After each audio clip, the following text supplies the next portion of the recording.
Gálatas capítulo 3, do verso 6 ao verso 14. Eu vou ler esse texto, por favor, acompanhe a leitura da palavra de Deus. É o caso de Abraão, que creu em Deus, e isso lhe foi imputado para a justiça. Sabei, pois, que os da fé é que são filhos de Abraão.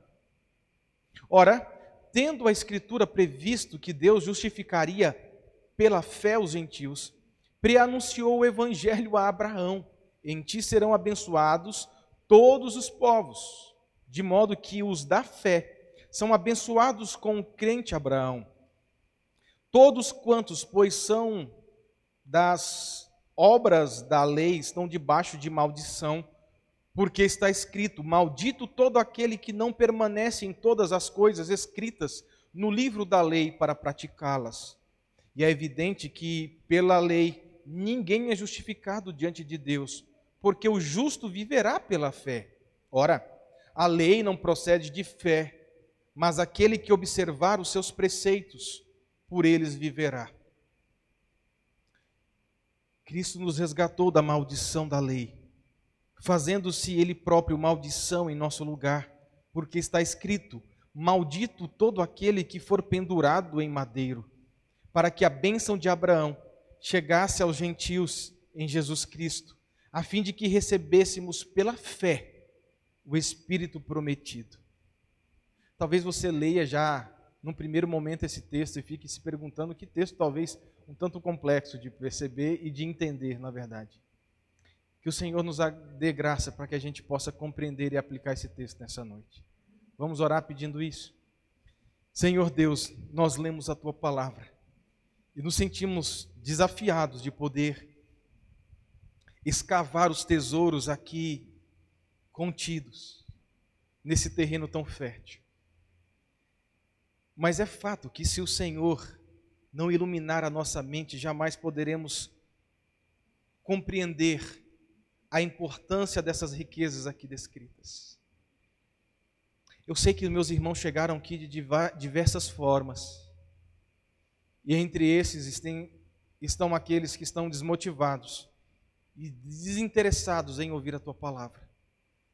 Que o Senhor redobre o ânimo deles, e que o Senhor me dê clareza no anúncio da Tua palavra, no nome de Jesus. Amém, gente. Amém. Amém.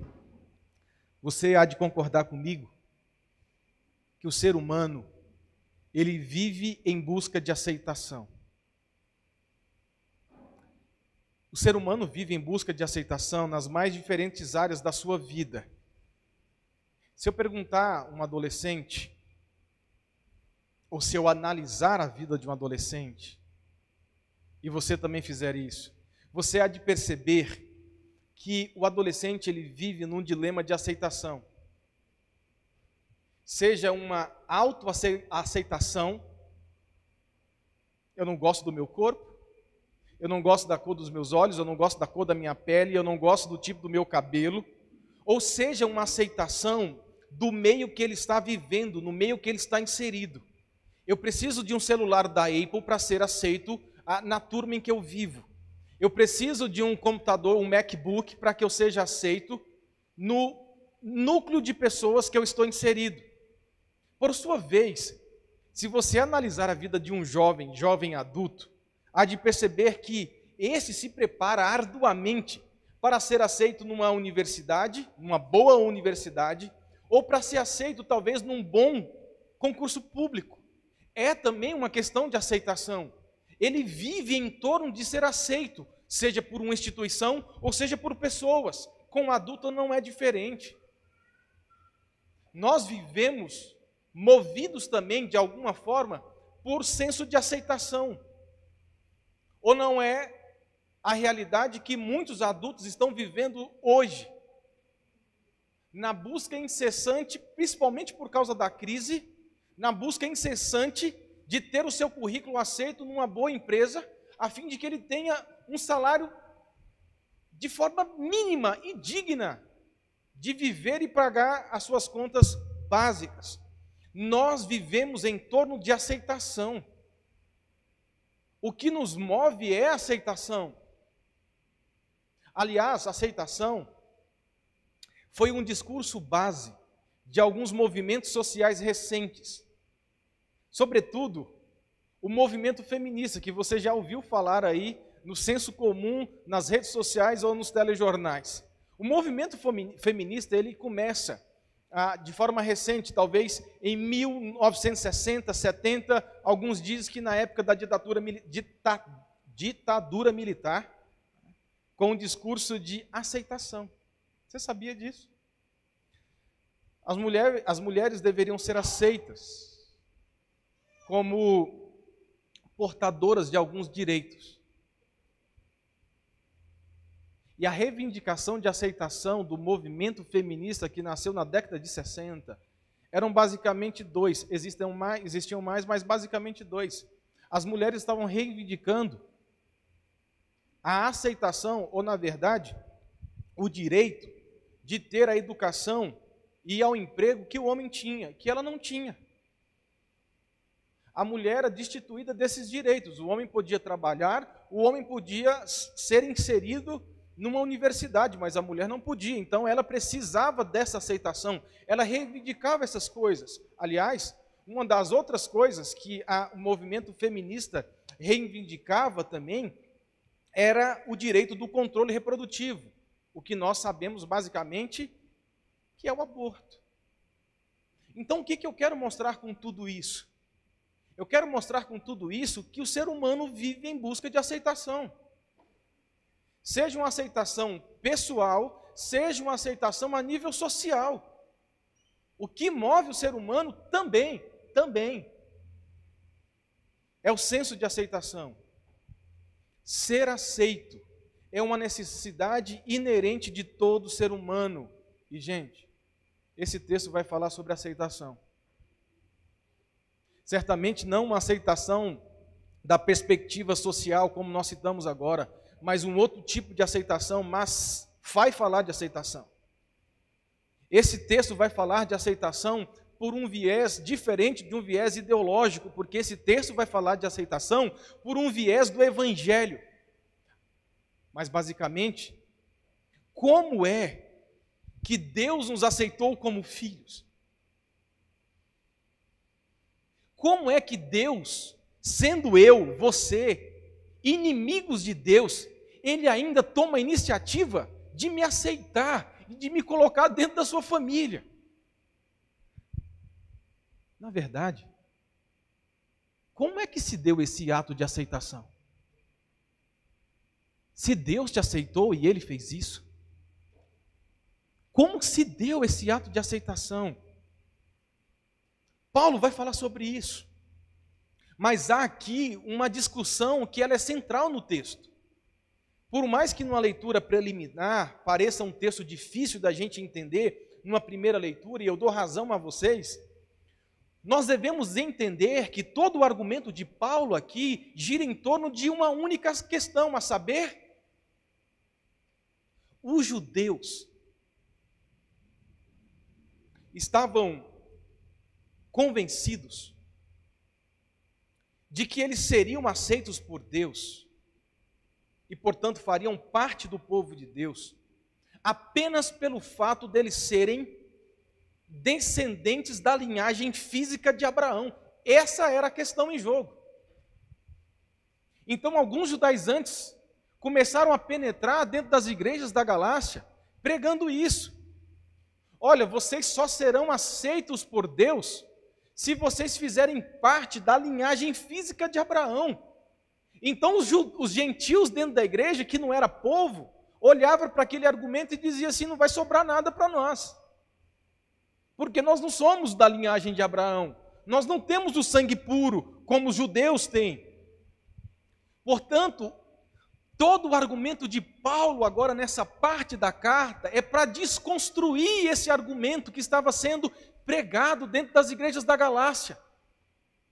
E basicamente, o argumento de Paulo é mostrar que nós não somos aceitos por Deus por base numa descendência sanguínea. O que me faz aceito por Deus não é o fato de eu pertencer a uma raça. Porque Deus nos salva a despeito da nossa raça, do nosso sangue. Esse vai ser o argumento de Paulo aqui, razão pela qual ele vai dedicar então parte da sua escrita fazendo alusão ao patriarca Abraão e a forma como Abraão foi justificado. Por que que Paulo está falando aqui de outras coisas, né, no contexto aí do capítulo 3?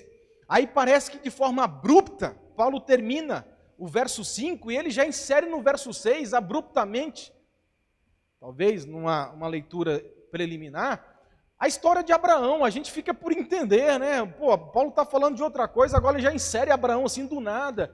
É porque Abraão é uma figura muito conhecida do povo judeu. Então ele usa Abraão para explicar agora o que ele quer dizer. Aliás, Abraão aqui é só o anzol para fisgar a atenção daquele povo. Esse texto se estrutura de duas formas. Eu queria expor ele dessa forma. A primeira parte desse texto, gente, do verso 6 ao verso 9, Paulo se dedicará a mostrar como se deu a justificação de Abraão. A segunda parte desse texto mostra para nós como Jesus assegura a justificação do seu povo. Vamos tentar caminhar nesse trilho, nessa estrutura que o texto nos dá. E vamos tentar, além de entender essas questões, ir um pouco a mais. Entender como que isso aqui se aplica para nós hoje. É o desafio e vamos embora. Vamos lá. Primeira coisa que esse texto nos ensina é que nós somos aceitos por Deus, a despeito do que nós somos ou fazemos. Você pegou aí? Você é aceito por Deus, a despeito daquilo que você é e daquilo que você faz. E Paulo então vai ensinar essa verdade aqui. E como ilustração ele usa a vida de Abraão novamente.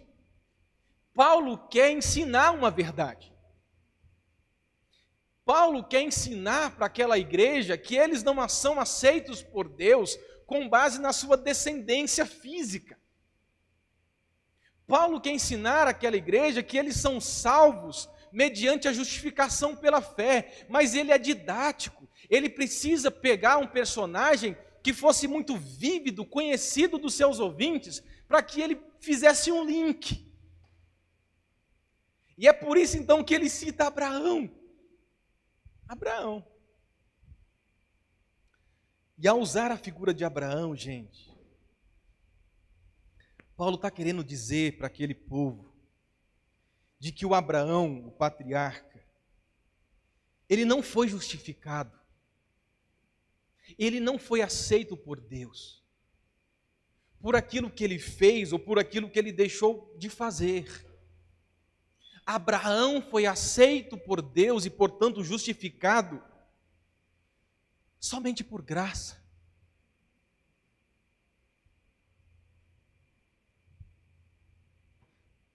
Abraão não foi justificado e aceito por Deus por causa daquilo que ele fez e chamou a atenção de Deus, ou por causa daquilo que ele deixou de fazer. Paulo vai ensinar que Abraão foi aceito por Deus com base na graça. Vamos um pouco adiante. Quem era Abraão e o que o Abraão fez ou deixou de fazer? Isso é uma pergunta importante aqui. Hebreus vai dizer que Abraão é o pai da fé, mas Abraão também foi o pai da nação de Israel. Mas Abraão foi um homem como nós. Abraão foi um homem como eu e você. foi um homem cheio que teve seus altos e baixos. Por exemplo, Abraão foi um homem que demonstrava várias qualidades. Você também demonstra. Abraão foi um homem manso. Abraão foi um homem paciente. Abraão foi dizimista. Lembra que ele deu dízimo lá ao Melquisedeque? Abraão demonstrou qualidades e virtudes de bondade. Quando Deus pegou ele, sai da sua terra, vai para a terra que eu vou te mostrar, ele leva na sua bagagem Ló. Determinado ponto da jornada, é necessário dividir, um vai para um canto, o outro vai para o outro. Diz a palavra do Senhor, eu estou lendo devocionalmente agora Gênesis, diz o texto de Gênesis que Abraão vai para a campina, olha a campina e percebe qual é a melhor área da campina, e ele diz a Ló, vai para lá, Ló, porque lá é a melhor área, lá é a área mais produtiva. Ele não quis ganhar em cima do Ló, não é? Ele ficou com a segunda parte, e deu a melhor parte para o Ló. Ele era um homem bondoso, ele era um homem crente, confiava em Deus, descansava o seu futuro nas mãos do Senhor. O dia que o Senhor apareceu a ele dizendo assim, larga tudo, pega a sua tralha, pega as suas coisas, pega a sua família e parte para onde? Não vou te mostrar, vai. Como assim? Como é que eu vou pegar minha esposa, minha filha pequena, e eu vou para um lugar que eu não sei o destino? Vai. Parece impensável para nós, mas foi isso que aconteceu. E o Abraão foi. Então o Abraão mostrava qualidades de fé, de personalidade, de caráter, de ética, de moral. Mas o mesmo homem que demonstrava suas qualidades era o homem que mostrava suas fraquezas. Porque outrora ele confia em Deus, mas depois ele não confia tanto assim em Deus. Porque Deus firmou uma aliança com Abraão, e não existe possibilidade de lermos Gênesis ou toda a Bíblia, principalmente do início, sem pensar na aliança, na teologia da aliança. Deus fez uma aliança com Abraão, dizendo assim, olha, eu darei a você um filho, e por meio desse filho nascerá uma descendência, uma grande nação, e o Redentor Jesus Cristo sairá dessa descendência. Como, Deus? Eu já tenho 100 anos, a minha mulher é velha e estéril. Abraão olha as estrelas do céu, conseguem perceber todas elas? Sim, aliás, hoje a noite está escura, não é? Pois é, a sua descendência será incontável como as estrelas do céu. Abraão, ok. Ato contínuo, o que Abraão faz? Ele quer dar um jeito para Deus. Ele deita com a serva da sua esposa, você lembra quem era? Agar. E gera um filho em Agar, que é o Ismael. E Deus, Abraão, peraí, o que você fez? Eu prometi que daria um filho para você, mas você quis dar um jeitinho, como se eu não pudesse dar o filho na hora certa, na hora que eu quisesse. Ele errou. Ele errou. Então, se você ler a história de Abraão de forma mais cuidadosa, haverá de perceber que ele foi gente como a gente. Mas sabe o que me fascina nesse texto? É que Deus aceitou Abraão a despeito das suas qualidades ou defeitos. Esse é o lance. Esse é o lance. Deus não olhou para Abraão pela ótica das suas qualidades, dizendo assim, poxa vida, Abraão, você creu em mim, hein, cara, pegou sua turma aí e saiu sem destino. Você foi dizimista. Pô, Abraão, não existe possibilidade agora de eu não te aceitar. Eu sou obrigado a te aceitar, diante de tantas qualidades. Você acha que Deus fez isso? Ou você acha que Deus também olhou para Abraão e falou assim, Abraão, não tem como te aceitar, cara. Na boa, eu fiz aqui de tudo. Fiz um conselho aqui com a Trindade, coloquei a matéria sobre a mesa, e a conclusão é, não dá, velho. Não dá, você pegou, deitou com a Agar lá, cara, eu falei para você que eu daria um jeito, você foi precipitado, entrou na frente, como é que eu vou te aceitar agora? Deus não fez isso. Deus não fez isso. Abraão falhou diversas vezes, e de diversas formas. Mas mesmo assim ele foi aceito por Deus e perdoado.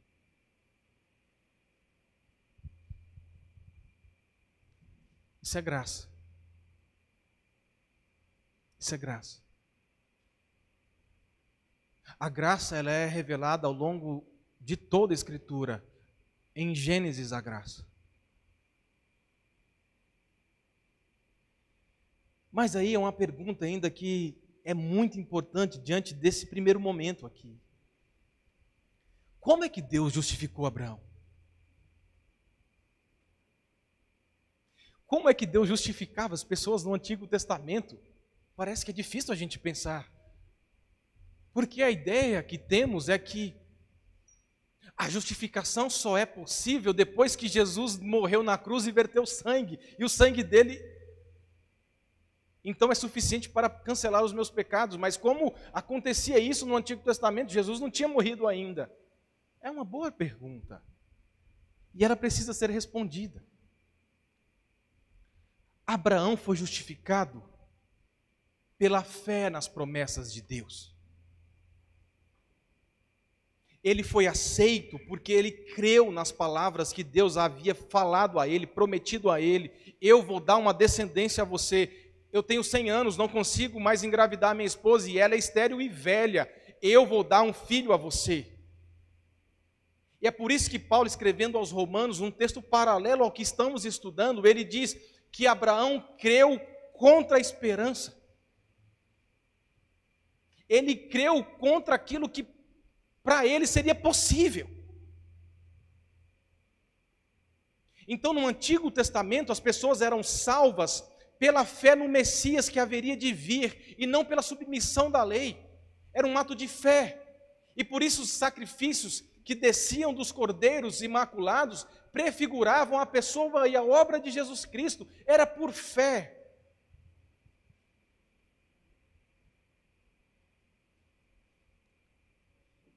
Então, gente,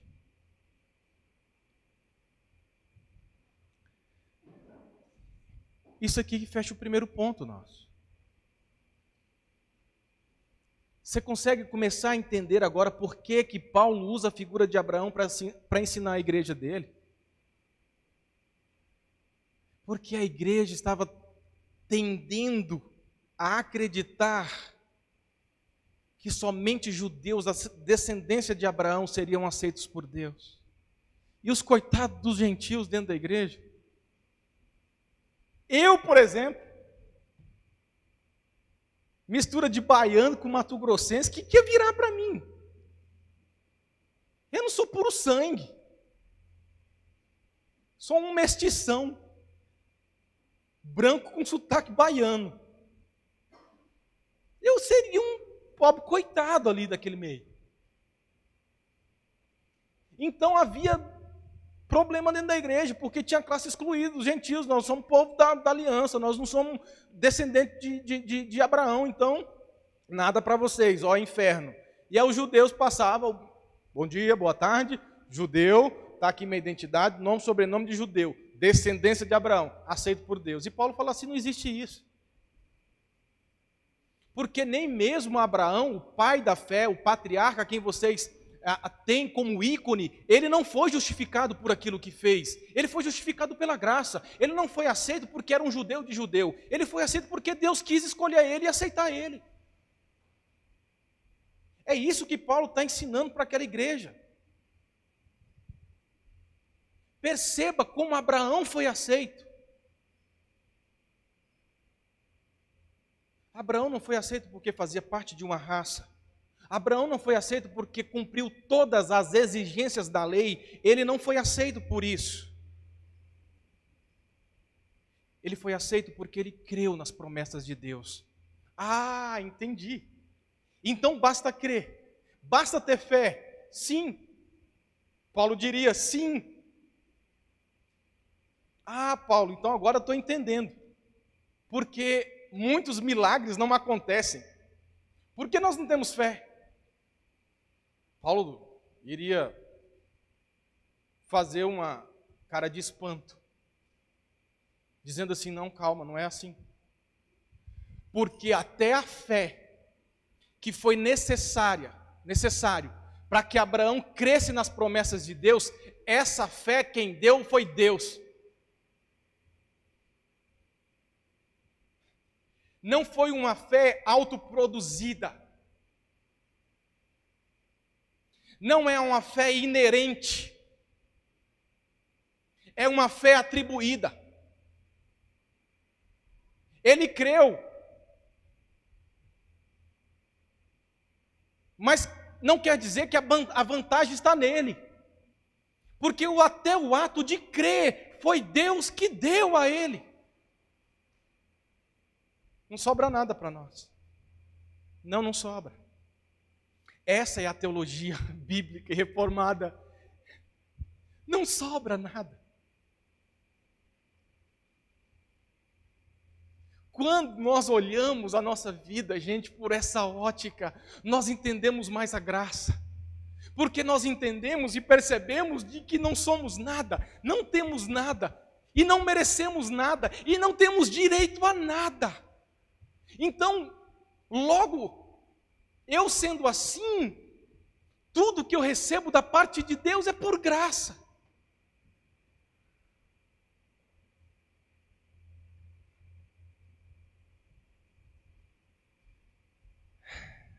Gente, eu fico encantado com esse negócio. Eu falo com a Josi assim: amor, uma das coisas que eu peço a Deus é que o brilho do Evangelho não sai dos meus olhos. Eu posso deixar de ser pastor de uma grande igreja, eu posso fazer qualquer coisa, mas uma coisa que eu peço a Deus é: Senhor, que esse negócio continue mexendo comigo. Mexendo comigo, vou pregar para 300, 400, 500 ou 10 pessoas, que eu pregue com o mesmo amor que esse negócio mexe comigo. É graça, gente. Tudo é graça. E aí eu fiquei pensando como que Abraão, justificação no AT, no Antigo Testamento, todo esse negócio, tem a ver com você. Tem a ver comigo. Eu fiquei pensando como isso pode se aplicar, por exemplo, na criação de filhos. Pastor, será que dá? Dá. Como a justificação de Abraão no Antigo Testamento tem a ver com criação de filhos? Deixa eu tentar explicar isso para você.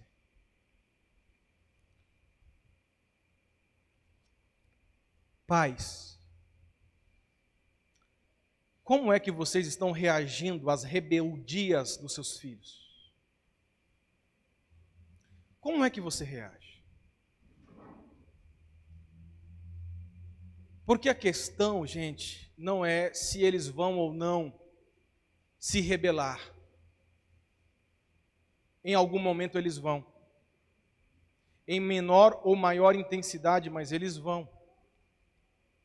Agora a questão é: como é que nós, como pais, reagimos às rebeldias dos nossos filhos? Como é que vocês, eu estou falando para os pais, como é que vocês lidam com os fracassos dos seus filhos? Ou você acha que não é natural que na infância, pré-adolescência e adolescência, sobretudo adolescência, os nossos filhos vão errar? Essas fases são fases naturais e de fracassos inevitáveis. Eles vão errar, isso é ponto tranquilo, vão errar. Eles vão errar nas escolhas que fazem. Eles vão escolher errado. Eles vão escolher apaixonar por uma pessoa, por uma menina ou por um menino que não deveria ser. Eles vão escolher em se apaixonar por pessoas do mesmo sexo.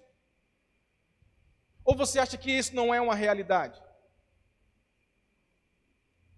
Eles vão, lógico, não na sua maioria, mas eu estou falando de possibilidades, eles vão sim ter comportamentos equivocados, dar uma resposta em pai, dar uma resposta em mãe,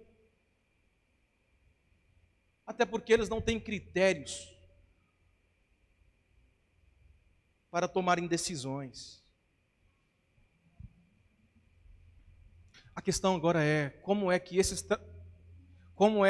fracassos são tratados por vocês que são pais? Por nós, né? Como é que você encara isso? Como é que você trata isso? É fato que eu vou dar uma resposta muito geral. Mas eu não vejo uma outra resposta senão olhar para as debilidades dos nossos filhos pelas lentes da graça de Deus. Pela lente da graça de Deus. Como é que Deus lidou com os fracassos de Abraão? Como Deus enxergou as fraquezas de Abraão? Eu tinha falado para você. Eu resolveria a questão.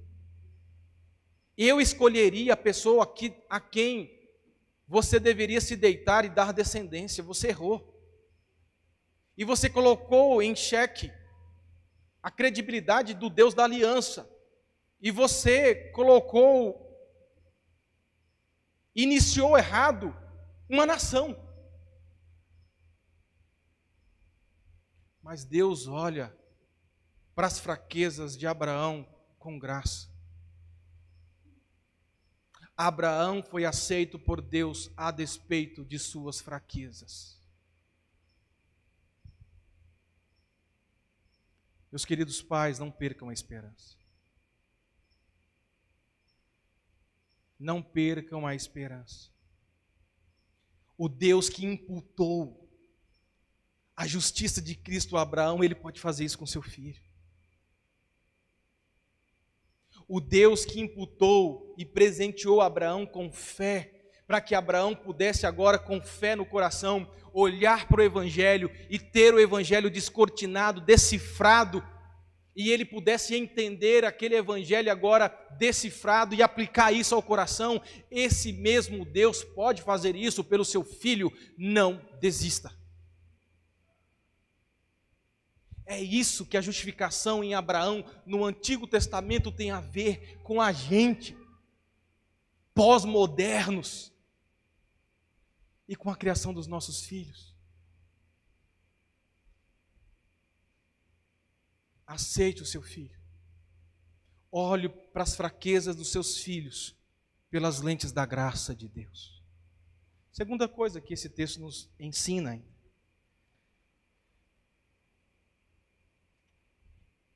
Então, Paulo, no primeiro momento, ele vai falar da justificação de Abraão no Antigo Testamento.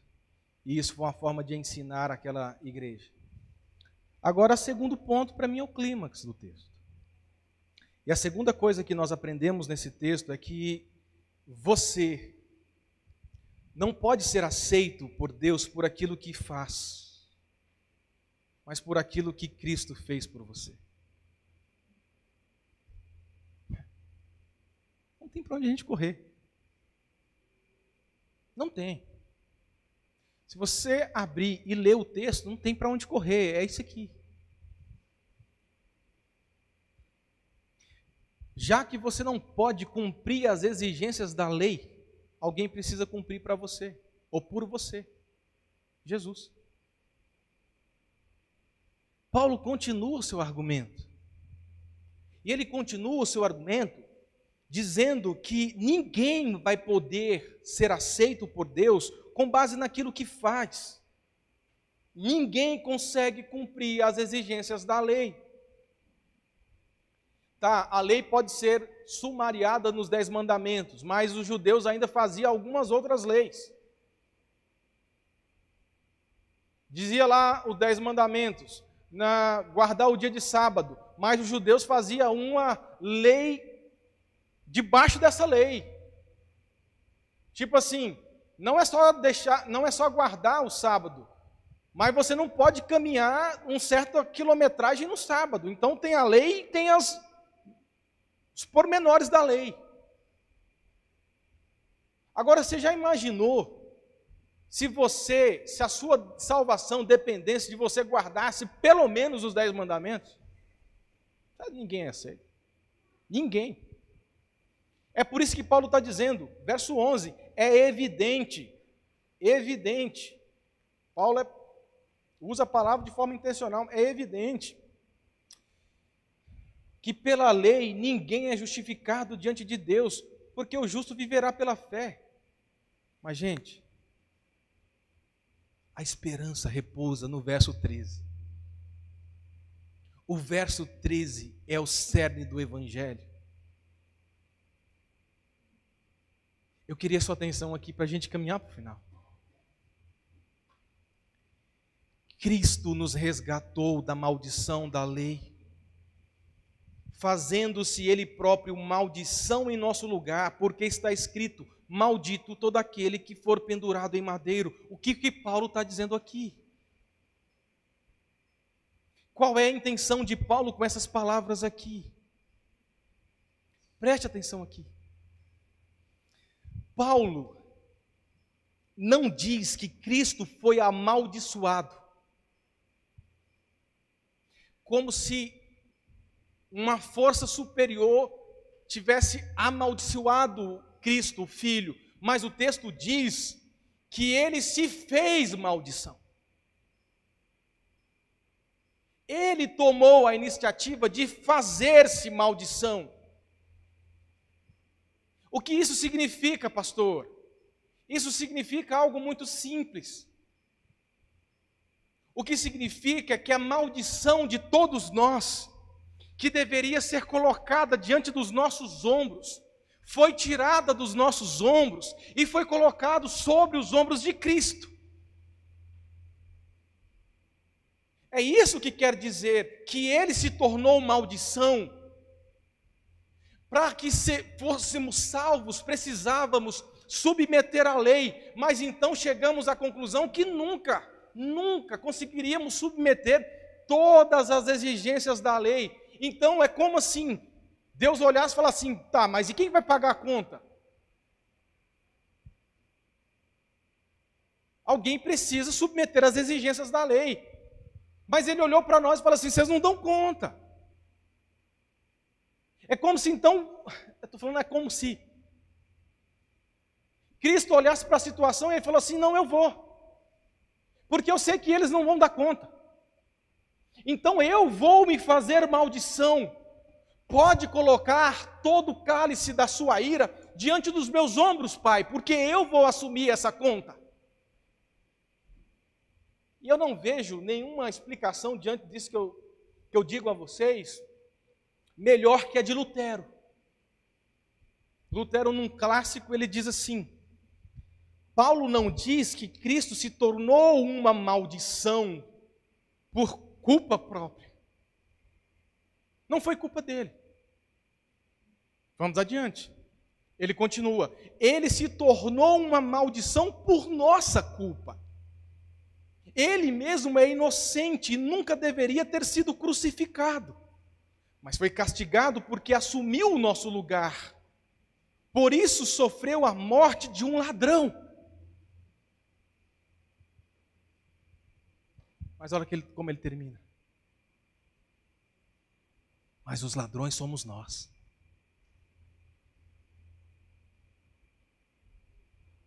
Os ladrões somos nós.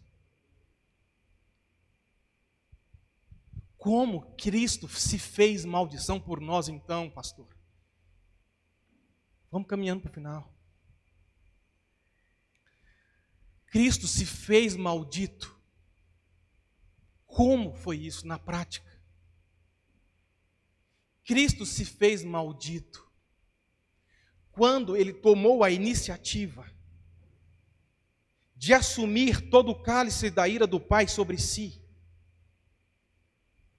E a expressão maior dessa ira foi quando ele vai para a cruz. É por isso que o texto diz aí, o texto está dizendo, maldito todo aquele que for pendurado no madeiro.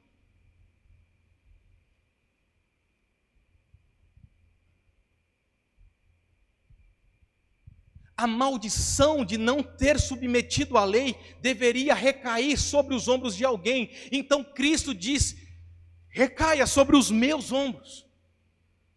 E a forma prática disso acontecer é eu indo para a cruz e sofrendo na cruz, não o maior de todos os sofrimentos, de ser achibatado, uma coroa de espinho na cabeça, ser cuspido. Não foi esse o maior sofrimento de Jesus na cruz. O maior sofrimento de Jesus na cruz foi ter experimentado o cálice da ira do Pai, foi ter experimentado a ausência do Pai em relação ao seu sofrimento.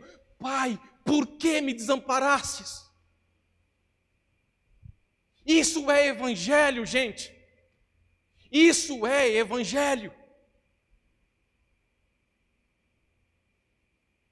Foi por causa disso. Foi esse o valor da sua aceitação. Foi porque Cristo fez isso. Você agora é aceito por Deus. Foi porque Cristo experimentou as gotas amargas do cálice do Pai. Agora você pode ser chamado de filho de Deus. Você já é amado por Deus, você tem um pai, você tem uma família, e você busca ainda nas coisas terrenas sentido para a sua existência. O sentido para a sua existência já foi garantido na cruz.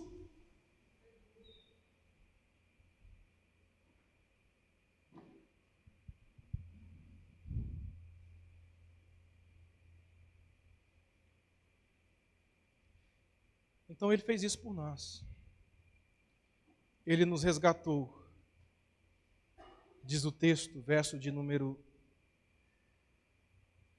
13. Mas eu gosto do verso do número 14, porque eu fico impressionado com a delicadeza da escrita desses homens de Deus. Como eles são precisos na escrita. Como eles usam o recurso literário para expressar aquilo que querem.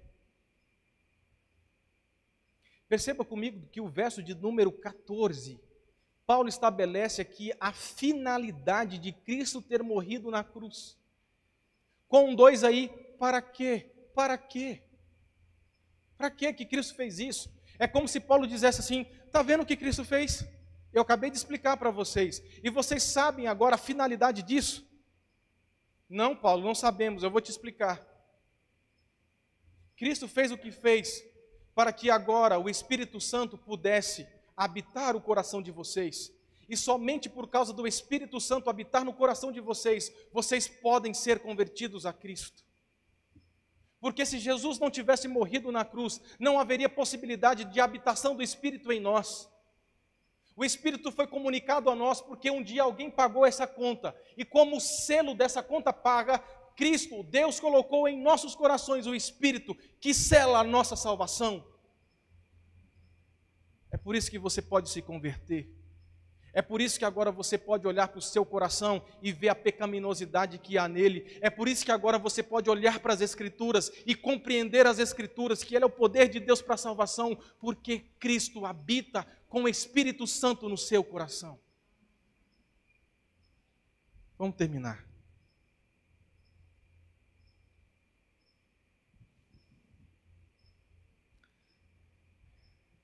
Paulo termina dizendo 14, para que a bênção de Abraão chegasse aos gentios.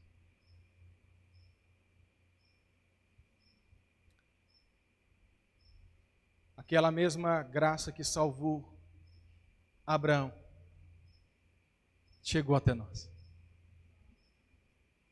Chegou até nós. Porque Cristo morreu na cruz.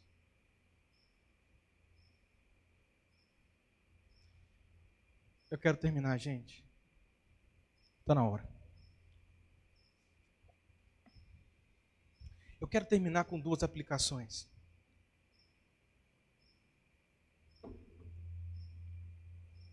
Quem é você? Quem é você?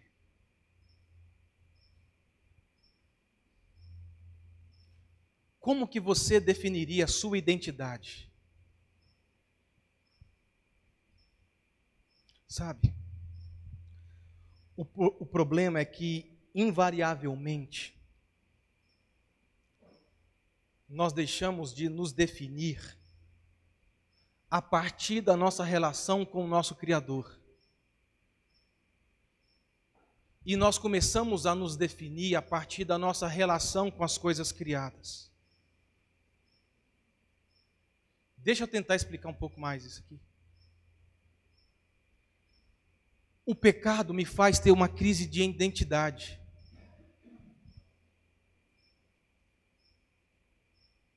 O Evangelho está dizendo: o que define você como pessoa não é aquilo que você faz ou deixa de fazer, mas é aquilo que Cristo fez por você, é isso que te define. Mas com o passar do tempo, o pecado que habita no nosso coração vai distorcendo a forma como nós compreendemos essa realidade e começamos a perceber que aquilo que nos define é o que temos e somos. Nós achamos que o nosso senso de importância pode ser medido através das coisas criadas. No entanto, gente, a nossa identidade foi definida na cruz.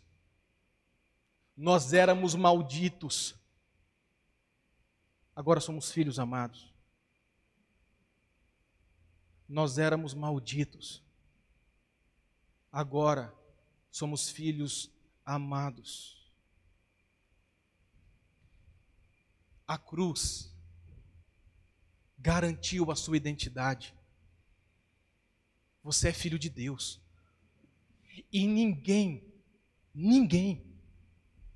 nem o diabo poderá alterar a sua identidade. Ela foi conquistada e foi paga. Não existe ex-filho.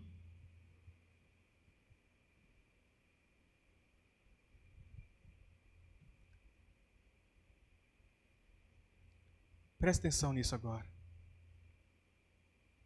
Meu irmão, o sucesso não te define. Presta atenção aqui, eu tenho 3 minutos para terminar. O sucesso não te define.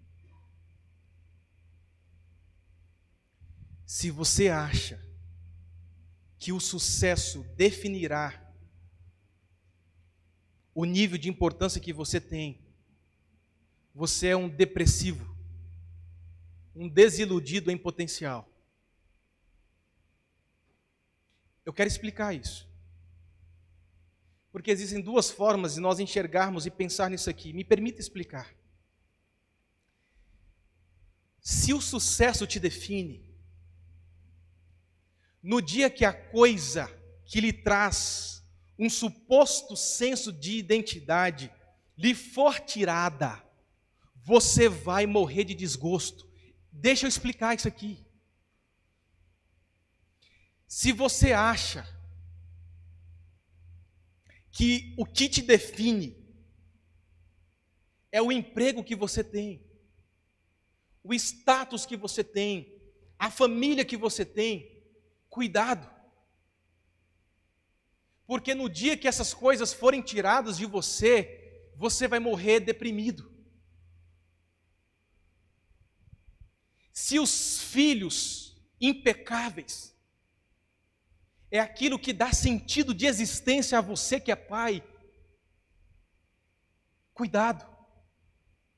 Porque no dia que esse filho deixar de dar orgulho para você, como você exigia, ou no dia que Deus tirar esse filho, você perde o sentido da sua existência, porque você acha que poderia apenas ser um pai bem-sucedido, por causa da gentileza, do comportamento impecáveis dos seus filhos, mas no dia que eles não te passarem isso, você deixa de existir.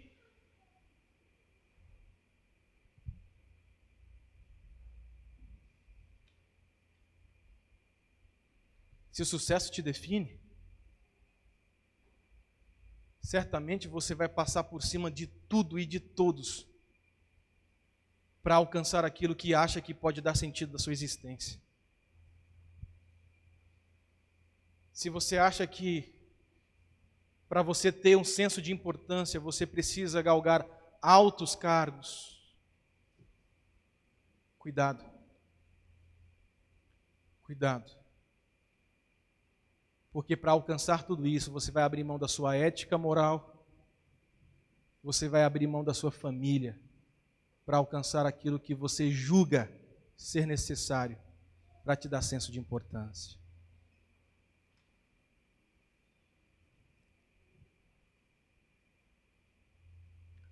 Como você se define? Você é filho de Deus.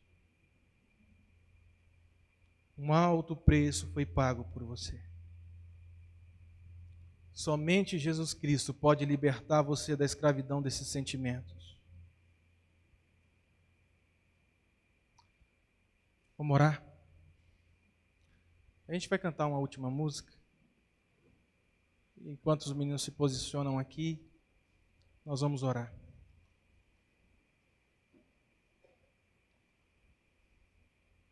Eu queria muito que você pudesse pedir a Deus que reorientasse a forma de você se auto-enxergar. Você não é aquilo que você tem. Você não é aquilo que você não tem. Você não é aquilo que você faz. Você não é aquilo que você deixa de fazer. Você é um filho de Deus amado. E você foi aceito não por aquilo que você fez ou fará. Você foi aceito por Deus e inserido dentro de uma família, enxertado dentro de uma família, por causa daquilo que Jesus já fez por você.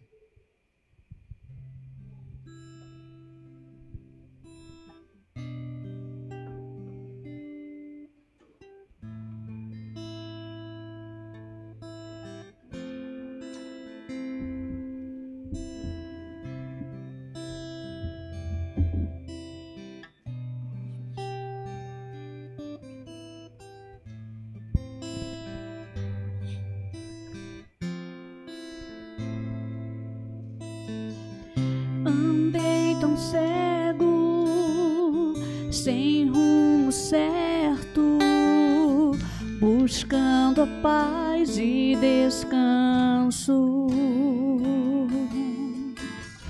Eu procurei por tantos meios justificar meus erros, mas ao clamar, meus olhos abri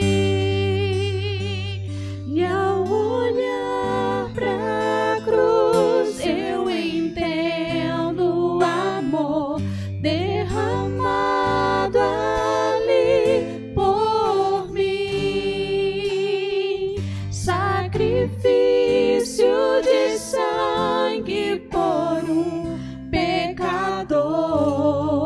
Não sou merecedor, tua graça me alcançou.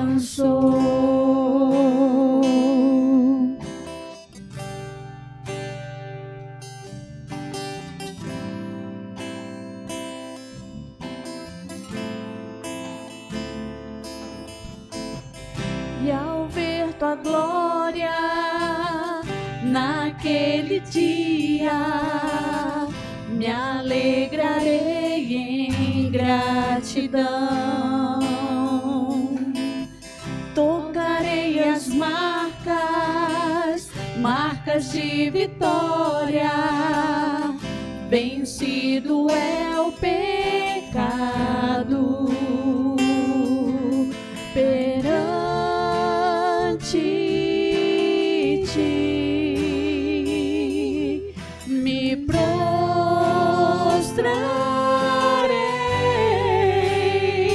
e ao olhar pra cruz eu entendo o amor derramado ali por mim, sacrifício de sangue por um pecador. Não sou merecedor, tua graça me alcançou.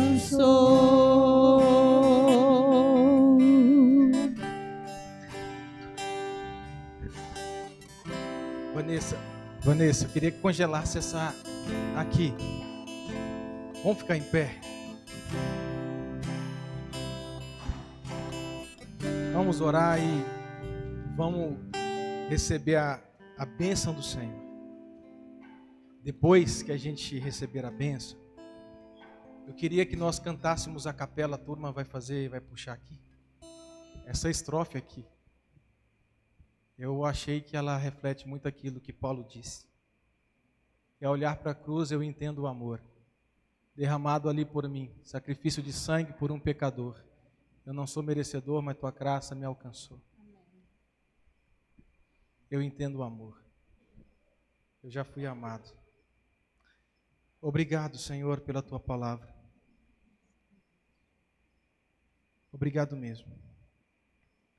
Muitas pessoas estão enveredadas, deprimidas, em maus caminhos, porque não conseguem enxergar isso aqui que nós estamos enxergando. E se enxergamos é por graça. Não havia nada em nós melhor que em outros que chamasse a tua atenção. O Senhor quis que fosse revelado diante de nossos olhos a graça do Evangelho. Por isso a nossa reação diante de tamanha graça é adoração. Obrigado, Senhor, porque as faces dessa salvação são maravilhosas.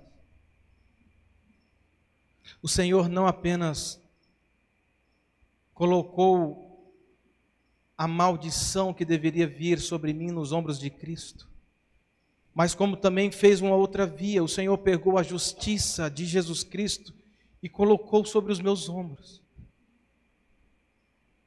Foi uma via de mão dupla. O Senhor tirou o meu débito e colocou sobre Cristo e colocou os créditos de Cristo na minha conta. Isso fez com que, então, fosse aceito diante do Senhor.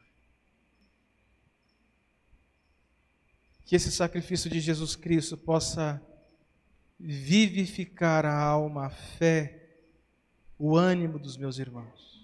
Nessa semana que há de ser uma semana de desafios para todos nós.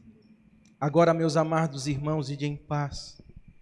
Que a graça, que o amor e que a comunhão de Deus Pai, Deus Filho e Deus Espírito Santo esteja com todos vocês, hoje e para todo sempre. Vamos cantar essa estrofe, a capela? E ao olhar pra cruz eu entendo o amor derramado ali por mim, sacrifício de sangue por um pecador. Não sou merecedor, tua graça me alcançou.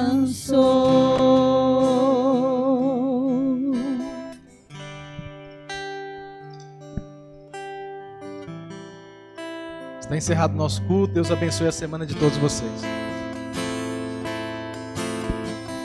Andei tão cego, sem rumo certo, buscando a paz e descanso.